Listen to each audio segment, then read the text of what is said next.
I want you to close your eyes for a second and picture this. You're playing against this team, you're playing soccer against a team who at the start of the season they were performing very poorly. But they're starting to play a lot better. They're starting to beat teams who they shouldn't have beaten. Yet you don't know why. So as soon as the game starts, you know exactly why. Within the first minute, they almost score. And it's all because of their left winger. Their left winger is tearing through teams. Left, right, and centre. Yet, teams haven't been able to stop it. So you're one of the leaders in the group and you're thinking, oh my God, what do I do now? We can't lose this game. We need to win. How do we do it? So being one of the leaders in the team, you take the initiative to make change. You switch your fullbacks over because the one that was playing as a left back is a lot quicker than the one that was playing as a right back. So you get the pacey guy on the pacey guy and hope that it negates, that they negate the two, that each of them. There we go. I got there in the end. And that's exactly what I did. I switched over the fullbacks and we were able to counter this guy's pace and his speed. And we ended up winning the game. Now, barely. We barely won the game. But that's besides the point. The reason why I'm telling you this story is to highlight the importance of, it's an emotional intelligence competency on the MHS, Emotional Intelligence EQI 2.0 test. And in my opinion, it's not talked about enough. No way is this competency talked about enough. Do you think you'd be able to guess which competency I'm talking about? I'll give you a clue. It's in the stress management composite. Any more guesses? Are you getting closer? Yes? No? All right. I'll just tell you. Flexibility. That's right. Flexibility. Flexibility is a key part of emotional intelligence.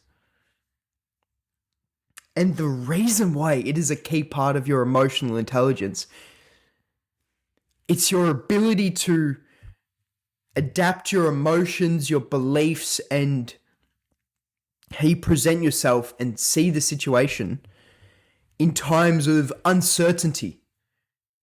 Times when no one really knows what's going to happen, what you're going to do.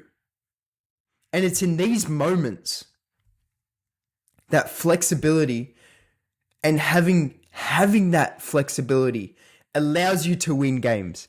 It allows you to close that deal. It allows you to make friendships, to show love, to show kindness, to be a good person. And that's why I wanted to start off with this story of when I was playing soccer, because that flexibility, it ended up in us winning the game. Because early on, we collectively identified their left winger was the best player on their team. Without a doubt. So to counter that, we put one of our best players on our team on him. Almost like a tag. We tried to tag him to stop him. And, well, he did get past a couple times. We did negate his influence on the game. And that's what flexibility is about.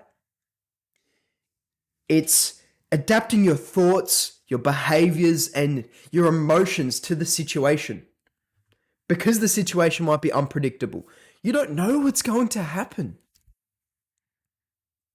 So having that flexibility, and it also pairs with reality testing, which is your ability to see things how they are. You're able to see the situation exactly what it's for. Your ability to do this will help you win that game. It'll help you create better friendships because you'll be able to see the situation for what it is and adapt how you might resort to solving that situation or encountering that situation, and you'll change regardless of how it makes you feel, because you know that how you adapt and change your response to that situation improves how you deal with that situation. So if you guys want to know how to improve your flexibility, I'd say take short form improv classes. At least 10, minimum 10 improv classes. And what this teaches you to do, it teaches you to think quickly, think on the spot, and it trains their impulse control that you have, which is also another competency. But it trains that impulse control, and it allows you to think quickly on the spot.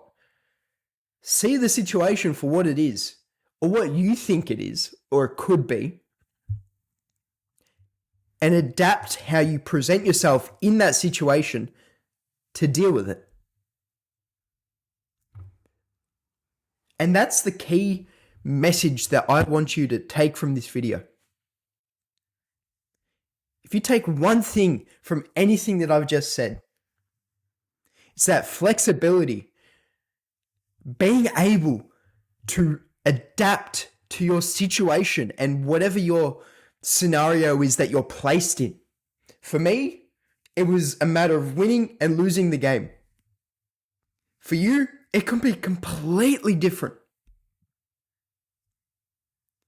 And it's that ability to adapt and overcome the difficulty with whatever you're facing. And it's dealing with that in a way that is beneficial for everyone involved. Now, everyone on my team in my situation, because we won the game and they did it. So there's a time and a place for it to be a win-win. And in the soccer game, that's not the time and the place. No way. So if you're wanting to improve your flexibility, take short form improv classes. At least 10, minimum. And see what happens. You'll see your flexibility improve, how you're able to adapt to certain situations, because it is a safe place to practice that skill. Everyone is there, whether they know it or not, to improve their flexibility. It's just a byproduct of doing 10 improv classes. And who knows? You might even have a little fun. How good would that be? I certainly have when I've taken these classes, and I hope you do too. Take those improv classes, continue to learn and grow and apply what you're learning from my videos and from anything in life to reality, to your own life, and you'll see yourself improve. You'll see yourself grow and develop as a person. As always, change starts with you. Have a good day.